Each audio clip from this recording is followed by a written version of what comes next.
안녕하세요. 산재 전문 박중영 변호사입니다. 산재 소송 실무 강의 9번째 시간으로 행정소송에 있어서 청구 원인 작성하는 방법, 오늘은 두 번째 시간 가져보도록 하겠습니다.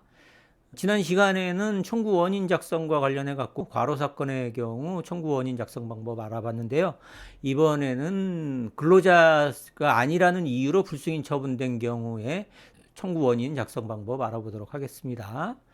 산업재해보상보험법상의 근로자는 산업재해보상보험법 제5조 제2호에 따르면 근로기준법에 따른 근로자와 동일하게 봅니다.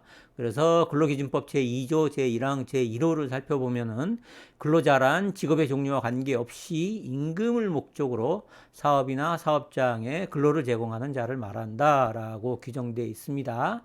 따라서 산재보험법상의 근로자 역시 직업의 종류와 관계없이 임금을 목적으로 사업이나 사업장에 근로를 제공하는 자를 말하고, 산업재해보상보험법상의 보험 대상자는 근로자에 한정이 됩니다.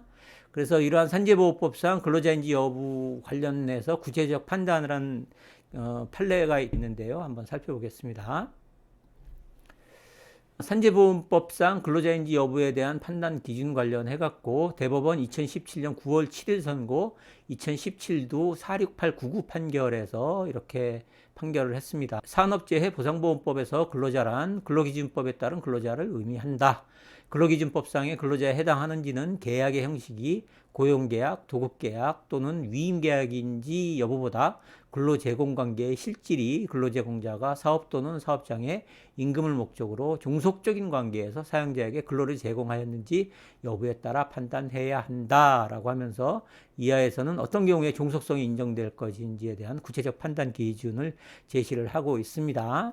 그래서 가장 중요한 것은 사업주에게 종속돼서 급여를 받으면서 일을 하는 것이 근로자라고 하는 것입니다. 요 판례 있죠? 2017도 46899 판례는 제가 1심하고 2심에서 패소했던 사건을 대법원까지 가서 뒤집으면서 그때 대법원에서 판결을 받아서 산재보험법상 근로자 여부 판단 관련해서는 리딩 판례로 이렇게 올라와 있습니다. 판례 검색해 보시면 아마 제 이름 나올 겁니다. 예. 그래서 방금 보신 판례에 따라서 산재보험법상 근로자인지 여부의 구체적 판단을 하게 되고요. 그래서 근로자 여부가 문제되는 경우는 크게 회사의 임원이나 개인 사업자로 등록한 개인 사업자, 그다음에 노조 전임자, 이 세 가지가 문제되는데, 특히 제일 문제되는 게 개인 사업자 등록을 하신 상태에서 일을 하시다가 사고가 난 경우에 근로자로서 일을 했는데 형식만 개인 사업자로 되신 분, 이런 분들 같은 경우에 당연히 뭐 사대보험 따로 안 들으셨겠죠.